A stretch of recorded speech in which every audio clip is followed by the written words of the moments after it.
আমাদের নেতা তারেক রহমানকে হত্যা করার বাংলাদেশ জাতীয়তাবাদী দল বিএনপির প্রতিষ্ঠাতা শহীদ রাষ্ট্রপতি জিয়াউর রহমানের ৪৫তম শাহাদত বার্ষিকী উপলক্ষে উত্তরা ব্যাংক পিএলসির শ্রমিক কর্মচারী ইউনিয়নের পক্ষ থেকে মিলাদ ও দোয়া মাহফিলের আয়োজন করা হয়। দোয়া ও মিলাদ মাহফিলের প্রধান অতিথি হিসেবে উপস্থিত ছিলেন বীর মুক্তিযোদ্ধা আব্দুস সালাম, প্রশাসক ঢাকা দক্ষিণ সিটি কর্পোরেশন।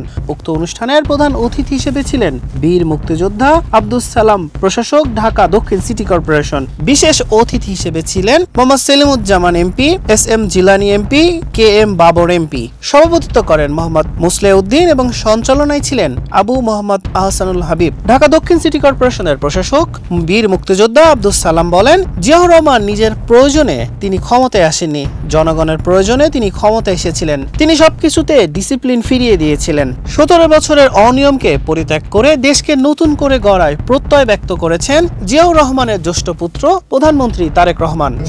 কি অসংখ্য দিয়ে বের হয়েছে আমরা সবাই জানি, একবার দেখেছি।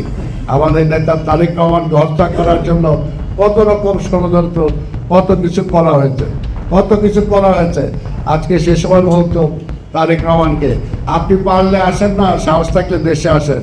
আমরা এখন বলি, আপনি এত কিছু লুকোচুরি করা দরকার কি, পারলে গিয়ে দেশে আসেন। আজকে অন্যদের পুশিং করা দরকার কি, আজকে ভারতীয় বলবো ওনাদের পুশিং করেন না।